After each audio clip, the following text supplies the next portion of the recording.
Hey there, welcome. So you've been scrolling through tech news in 2026 and you keep seeing this word, X Libre. Maybe it was in a Reddit thread, a Linux forum, or someone in your dev team dropped it in conversation. And you're sitting there thinking, what exactly is X Libre and why does everyone seem to have such strong opinions about it? Well, you're in the right place. By the end of this video, you're going to understand exactly what X Libre is, where it came from, why it matters, and whether you should care about it. It's a story about old code, frustrated developers, a fork that shook the Linux world, and honestly, it's pretty fascinating. So grab your coffee, get comfortable, and let's dive in. Before we talk about XLibre specifically, we need to understand something fundamental. What is a display server? Because without that, nothing else makes sense. Think of your computer like a restaurant. Your applications, the browser, the terminal, the file manager, they're like the kitchen staff preparing orders. But someone has to actually take those orders and put them on the table, right? That's what a display server does. It sits between your apps and your physical screen, handling all the low-level graphics work, drawing windows, managing input from your mouse and keyboard, and deciding what pixels end up on your monitor. Without a display server, your Linux machine would just stare at you with a black screen and blinking cursor. So the display server is absolutely critical infrastructure. Now, the display server that ruled Linux for decades, and I mean decades, is called X11, and its story starts way back in 1987 at MIT. Yeah, we're talking about software that is older than the World Wide Web. X11 was revolutionary for its time. It introduced this clever idea that the display system and the applications could be completely separate, even running on different machines over a network. You could run a program on a remote server and have its window pop up on your local screen. In the 1980s, that was genuinely mind-blowing. The X protocol became a universal standard for graphical interfaces on Unix and Unix-like systems, and for a long time, it was the only game in town. Fast forward to 1992 and we get XFR86, an open source implementation of X11 that became the standard for Linux desktops. It ran on your PC, it worked great, and Linux communities built everything around it. But then, in the early 2000s, something happened. XFR86 changed its license in a way that made it incompatible with many open source projects, and the open source community, as it tends to do when something important is threatened, responded decisively. In 2004, developers forked XFR86 and created X.org Xserver. X.org quickly became the dominant implementation, adopted by virtually every major Linux distribution. It was open, community-driven, and it worked. Job done. Or so everyone thought. Let's take a quick peek at how X11 actually works, because it's actually a pretty elegant design. At its core, X11 uses a client-server model, but here's the twist. It's the opposite of what you might expect. The X server is the thing running on your machine, managing your screen and input devices. The X clients are your actual applications. So when you open a terminal, the terminal is the client sending requests to the X server saying, hey, draw me a window here and tell me when the user presses a key. The X server draws it, collects input, and sends events back. All of this communication happens through the X protocol, which can even run over a network. It's clever, it's flexible, and it was ahead of its time. But that flexibility also came with a cost, complexity, and eventually a lot of accumulated technical debt. So why did Wayland come along? By 2008, X.org had been around for decades, and it was showing its age. The codebase was described by some developers, not very kindly, as a mountain of, let's say, difficult to maintain code. Security was a real concern. In X11's model, any application could snoop on any other application's input, including your keystrokes. That's terrifying for a modern system. And the architecture made it hard to implement modern graphics features efficiently. So a group of X.org developers, led by Christian Hogsberg at Red Hat, started a new project called Wayland.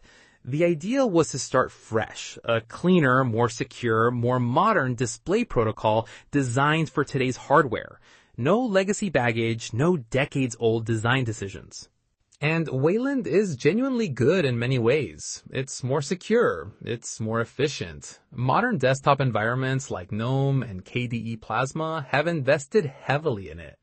But, and this is a big but, Wayland has some real gaps that frustrated a significant portion of Linux users. Remote desktop via VNC doesn't work well on Wayland.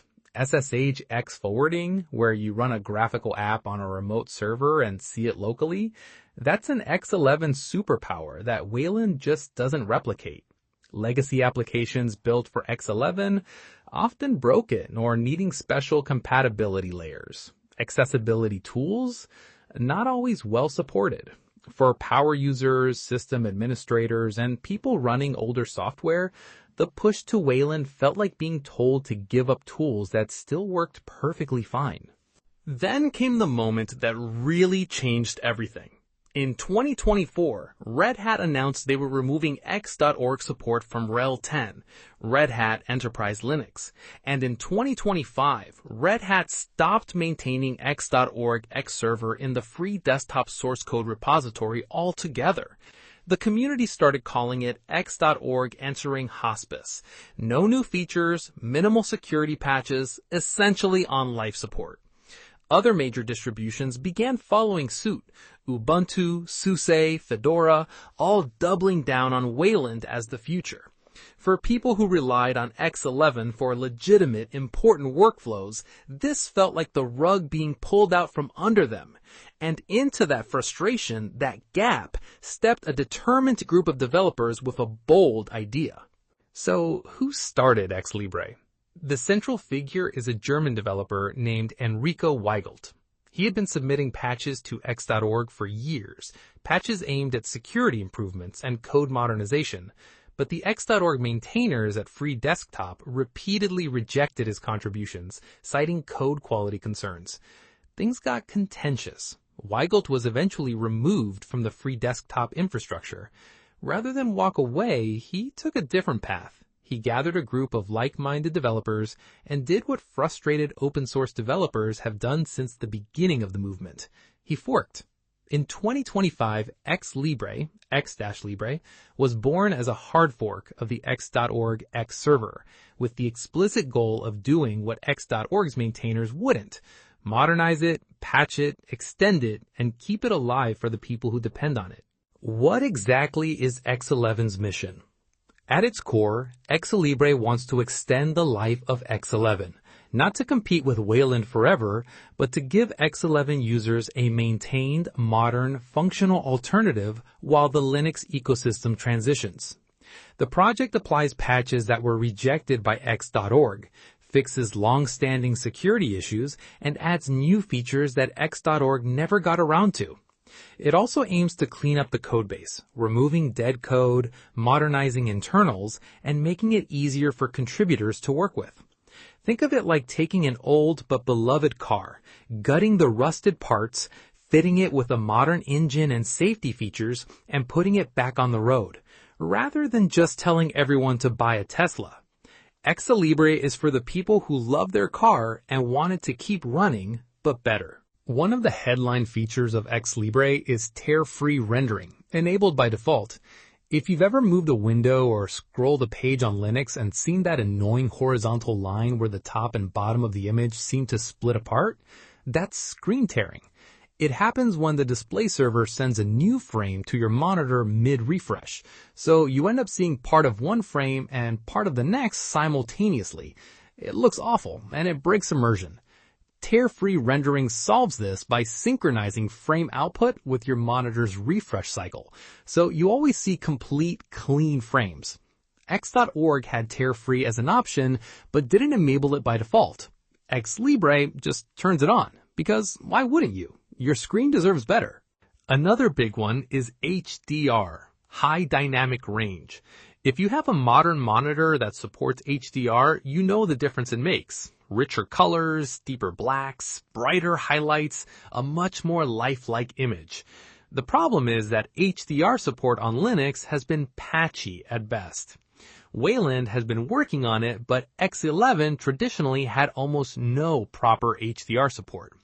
XLibre has implemented HDR support directly into the X server. This is significant because it means users with modern displays can actually take advantage of their hardware without having to switch to Wayland. For gamers, video editors, and anyone who cares about color accuracy, this is a genuine improvement in quality of life. Security has always been one of X11's weakest points. In the classic X11 model, if you run two applications, they can essentially spy on each other's input. One app can read the keystrokes going to another app. This is how keyloggers have historically worked on X11.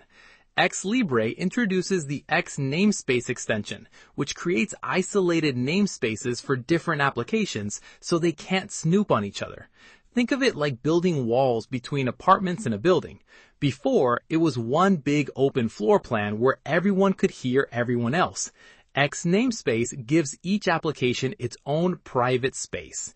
This is a major security improvement that X.org's maintainers had rejected as too disruptive, but XLibre decided was worth the effort. On top of all the headline features, XLibre has been doing significant code cleanup work that might not sound exciting, but is absolutely essential.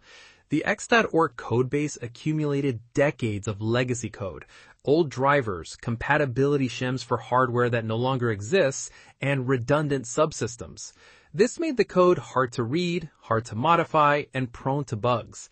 XLibre's developers have been methodically removing dead code, refactoring confusing sections, and applying modern C coding standards. This isn't glamorous work, but it's what transforms a sprawling legacy system into something that contributors can actually work with and improve. Cleaner code means fewer bugs, faster performance, and a healthier project for the long term. Now, here's where the story gets a bit dramatic. XLibre has been at the center of some real controversy in the Linux community.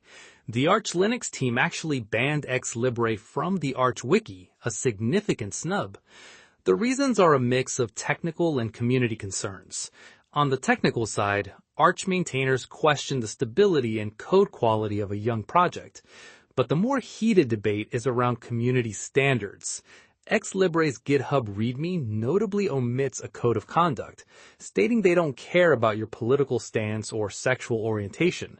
That might sound neutral, but in open source communities where codes of conduct are standard practice for fostering inclusive environments, its absence is seen as a statement in itself. Major distros like Fedora, Debian, Ubuntu, and RHEL have all declined to adopt XLibre, at least for now. So, if the big names are passing on XLibre, who is actually using it?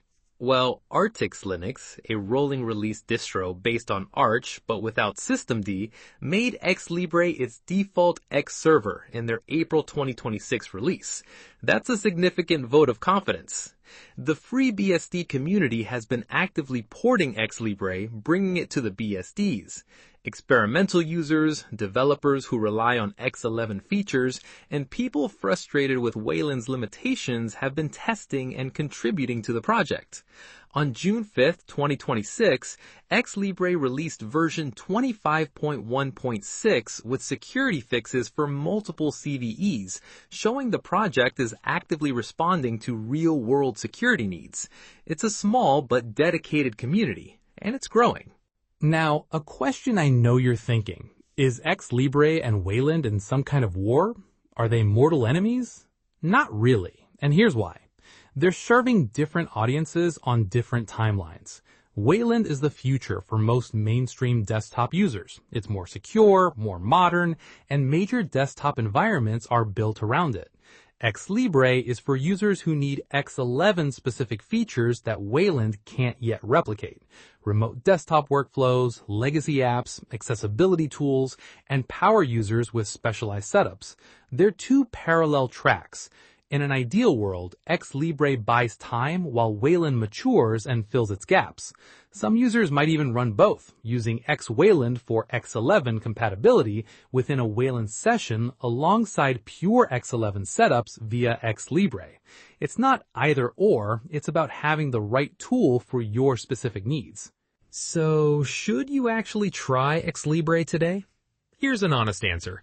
If you're running a mainstream distribution like Ubuntu, Fedora, or Debian, and Wayland is working fine for you, there's probably no reason to rush. XLibre is still relatively young and not officially supported by the big distros. But if you're an Artix Linux user, it's already your default and you're already on it. If you rely heavily on VNC, SSH forwarding, or legacy applications that don't work well on Wayland, XLibre could be a genuine quality of life upgrade. If you love tinkering and want to be on the cutting edge of the X11 world, it's absolutely worth testing in a virtual machine or secondary system. The installation process for most Arch-based distros is getting easier as package availability improves. What does the future hold for XLibre? That's the million-dollar or maybe the million-line of code question. A lot depends on community adoption. If more developers contribute, if more distributions package it, and if the code quality improves to satisfy skeptical maintainers, XLibre could carve out a real, lasting role in the Linux ecosystem. The security improvements, the tear-free default, the HDR support, these are real, tangible improvements that users can feel. The challenge is overcoming the controversy and winning the trust of the broader community. One thing is clear though, the fact that XLibre exists and is actively being developed in 2026 proves there is genuine demand for a modern, maintained X11 server. The conversation about the Linux display server future is far from over. Alright, let's bring it all together. We've covered a lot of ground today. We started with what a display server is and why it matters. We traced X11's journey from MIT in 1987 through X-Free86 to X.org in 2004. We talked about why Wayland was created and where it falls short. We watched X.org enter hospice as Red Hat walked away. And then we saw XLibre rise from that gap. A hard fork bringing tear-free rendering, HDR support, the Xnamespace security extension, and cleaner code to the X11 world. We touched on the controversy, the adopters, and the honest question of whether you should try it. XLibre is one of the most interesting developments in the Linux display server space in years, and it's only just getting started. If you found this useful, hit that like button and subscribe. There's a lot more Linux content coming your way. See you in the next one.